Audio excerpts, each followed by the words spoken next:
నిజంగా ఈరోజు దేనికి గుడ్ బై చెప్తారంట? 2024కి. ఇంతకుముందు చాలా సంవత్సరాలు గుడ్ బై చెప్పాం.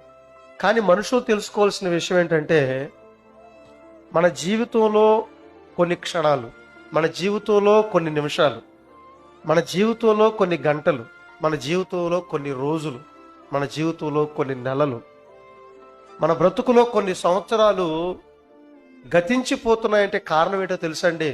అవన్నీ కూడా నీకు గుడ్ బై చెప్తున్నాయన్న సంగతి మనకు అర్థం కావట్లా. మనం కాలానికి గుడ్ బై చెప్తాం అనుకుంటాం మనం, కానీ వాస్తవం ఆలోచిస్తే కాలమే నీకు గుడ్ బై చెప్తుంది. ఒరే నాయనా, ఇప్పటికైనా మేలుకో.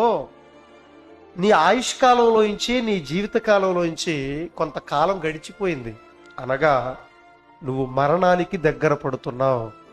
నువ్వు భూమిని విడిచిపెట్టే రోజు దగ్గరకు వస్తుంది అని జ్ఞాపకం చేసుకోవాల్సిన మనుషులు